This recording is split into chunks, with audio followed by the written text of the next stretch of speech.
Hi, I'm Dave from boyinabands.com, and welcome to day 1 of the Boy in a Band 7-day song tutorial on dubstep, where I'll be making a dubstep song from scratch over 7 days.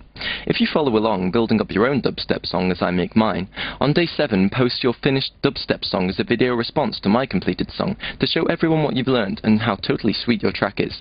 I'll go through all the responses and try to help with any constructive criticism I can offer. By no means am I saying I'm an expert, but it's always good to have an opinion from someone else to help you improve your music. By the end of day 1, we'll have a totally sweet dubstep drum beat that we can nod our heads to. Okay, let's begin. First things first, make sure you've got a mastering suite, M-Class mastering suite, and a line 16:2 mixer in your rack. This will make mixing and mastering a lot quicker if you do this now. Okay, and also make sure your tempo is 140. The default is 120, so move it to 140 because that's the tempo of most dubstep, and it'll be easier for dubstep DJs to use in their mixes and sets. Okay. Now, let's get to work on this beat. Right-click the interface and create a combinator. Name it beat, so it's easier to see what it is in the mixer up here. And inside the combinator, right-click, create, redrum drum computer. Now, I'm just going to load up a dubstep kit I've made out of some samples from the Prime Loops Dubstep Producer Sample Pack, which is, shockingly enough, frickin' ace for dubstep. But if you're struggling to find some samples, head over to my website, boyinaband.com, click on the free samples category, and I've linked to a dubstep sample pack that's free that you can use there if you can't afford the one on primeloops.com. Okay, now let's just go through these samples I've got. I've got a kick, another kick, snare, snare, clap, hat, open hat, and ride.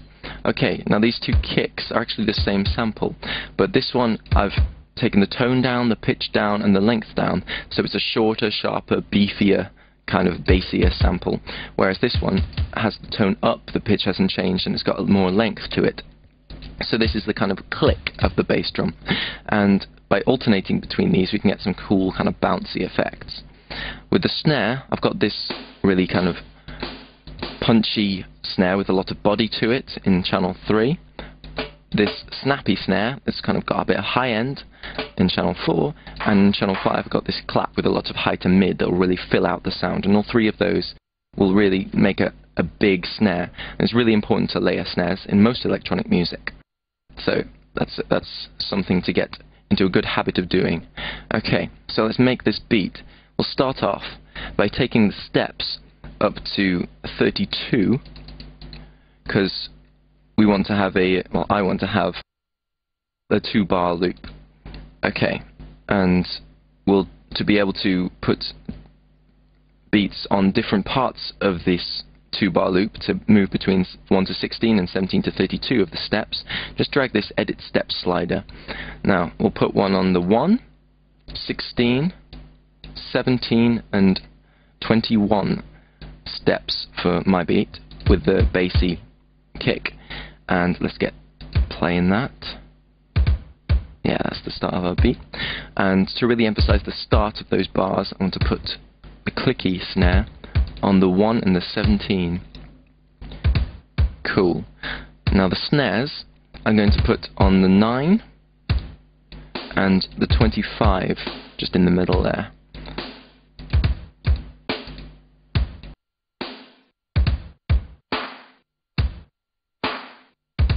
And that's the start of our beat, the kick and bass.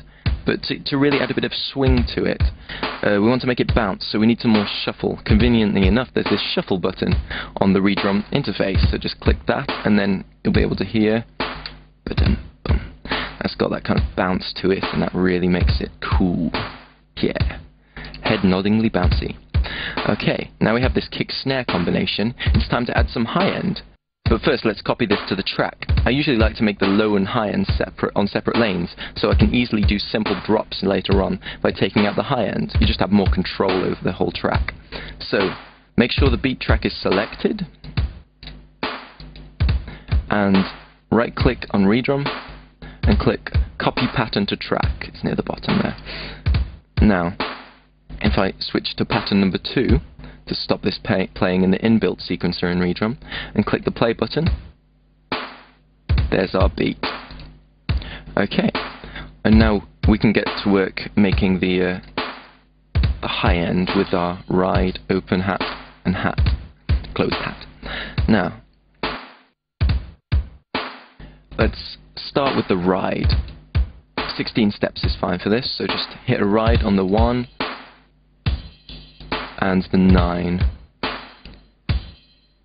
and that just drives it along nicely.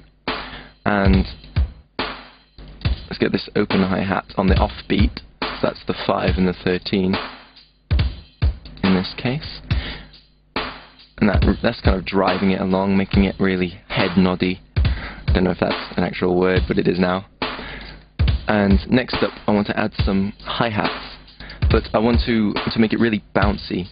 To do this, there's several ways, obviously, but one way is to get this tripped up offbeat sound, is to use triplets. This is when you place notes in third intervals over a 4/4 beat.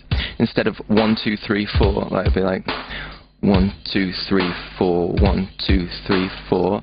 It changes to, here we go, 1, 2, 3, 1, 2, 3, 1, 2, 3, 1, 2, 3, 1, 2, 3, 1, 2, 3, 1, 2, 3, 1, 2, 3. And that kind of makes it roll. It's really cool. So let's do some of that. So let's make a new note lane, name this one kick and snare, and right click on the track and click new note lane, and this is high end. Now let's move what we've got here onto the track, right click, copy pattern to track, and make sure you click enable pattern section here, so that turns it off because it defaults to on, and you only get the patterns that are being played here in the reason sequencer rather than the read rum sequencer. Okay, now let's go into this sequence that we've just made. Let's find where the notes are. There they are. And the hi-hat that I want to play with is just there. And click this drop down arrow and click 1/16T. Now that's triplets, the 16th triplets, which is what we want to play with. And then click the pencil tool, and we can start making this beat.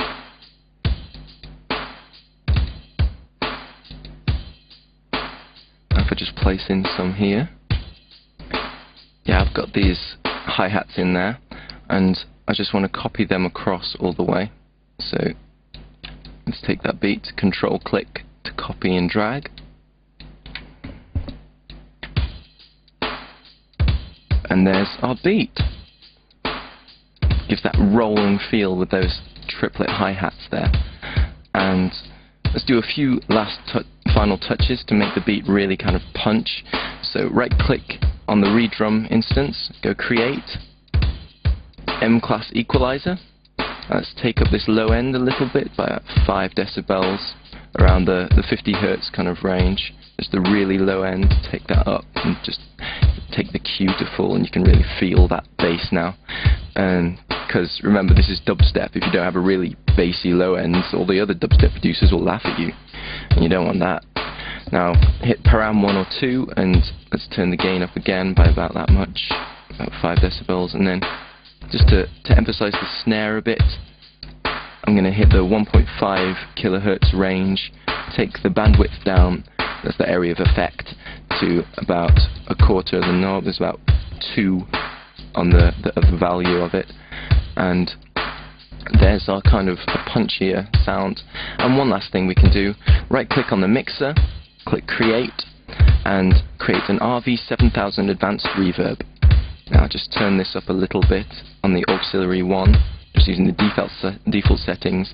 Just adds a bit of kind of space, a bit of room to your beat, but you don't want too much, otherwise it doesn't have any punch, just a little bit, and it will sit in the mix a bit better later on. Okay, so there's our dubstep beats that we'll be building a song onto.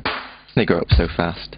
In day 2, we'll be adding some sweet blips, samples and effects to give a bit more character and power to the beat. Until then, have a play and make your beat unique. Then just nod your head to your bouncy new dubstep beat. Oh yeah. If you found this tutorial useful, help me out by rating this video or posting a comment so other people can find it. And don't forget to check out my website, boyinaband.com. Have a nice day!